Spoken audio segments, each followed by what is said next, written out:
one. Yeah, my name is Bob Lenz. I was the Director of Technical Services for Stokely USA here in Waunakee. Even though I was a corporate officer, I was actually based at the Waunakee plant. In fact, I was the last employee that Stokely had in Waunakee, and I helped actually close the plant down. Sounds good. And why did you join Rotary, Bob, initially? I was asked by other members of the community, namely Jim Schmitz, who was at the bank, and Jack Prince, who was at the canning factory, and a few others, to help form the club in 1973.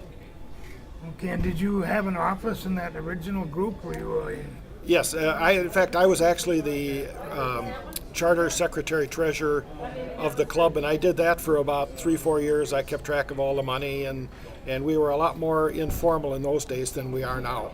as I understand it, the earlier meetings were held at the, Our first meetings were up at the bowling alley in one of the private rooms, and after a year and a half or so of cheeseburgers and French fries for lunch, it was a pleasure to finally end up down at Rex's. okay. And what keeps you coming back to Rotary, Bob?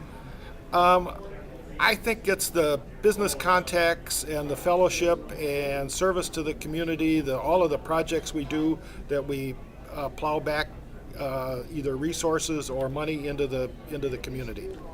Sounds great. And what was your favorite Rotary project that you were involved with? Well, a lot of people may not realize, but the trees that were planted along Main Street was one of our first projects, if I remember right, and that was kind of fun, getting it all organized and actually planting the trees, and we had Ray Stotts dig the holes, and it was a good project.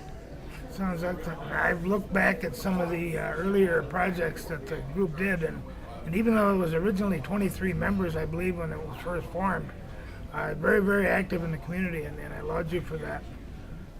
How close do you feel Rotary is to eliminating polio in the world? Well, actually, I think it's, if I'm not mistaken, we're really, really, really close, and it wouldn't take much more to actually eradicate it. Thank you.